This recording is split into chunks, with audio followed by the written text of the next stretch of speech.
નમસ્કાર વિદ્યાર્થી મિત્રો, આપને ખબર છે તે પ્રમાણે સીસીઈની એક્ઝામ જે ગુજરાત ગૌણ સેવા પસંદગી મંડળે લીધેલી છે તેમાં પ્રિલિમ્સની એક્ઝામ લેવાઈ ગઈ છે અને ગ્રુપ એની મેન્સ લેવાઈ ગઈ છે, પણ પરંતુ ગ્રુપ બીની મેન્સ અત્યારે લેવાની નથી. તેના કોઈ પણ કારણો હોઈ શકે. હવે વિદ્યાર્થી મિત્રો, આપને ખબર છે તે પ્રમાણે સીસીઈની જે એક્ઝામ છે તેમાં અમુક પ્રશ્નો કોર્ટ કેસ કરેલા છે અને એ અમુક પ્રશ્નોને કોર્ટમાં ચેલેન્જ કરેલા છે.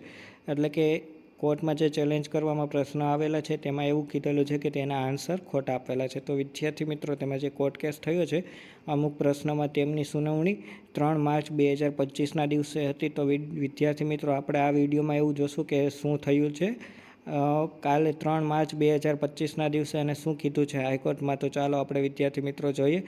અહીંયા વિદ્યાર્થી તમે જોઈ શકો છો તે પ્રમાણે જે ગુજરાત હાઈકોર્ટ છે તેમના તરફથી નોટિસ જાહેર કરવામાં આવી છે. એમણે કીધું છે કે આ જે કોર્ટ કેસ છે તો તેમનું જે અરજી કરી હતી તે છે 19/11/2024ના દિવસે અને અલગ અલગ તારીખો પડવામાં આવેલી છે કે 19/11 તારીખ પડી હતી, એમાં અલગ અલગ તારીખો પડી છે અને છેલ્લે 3/3/2025ના દિવસે તારીખ પડી છે. હવે એમાં એવું કીધેલું છે કે હવે આ કેસમાં એક નવી તારીખ પડી છે અને તારીખ છે 28/4/2025, એટલે કે 28 એપ્રિલના દિવસે આ કેસની હવે આગળ સુનાવણી થશે. હવે આ કેસમાં જે નામદાર જે જજ છે તેમનું નામ છે નિર્જર દેસાઈ સર અને એડવોકેટ છે તેમનું નામ છે વૈભવ વ્યાસ સર.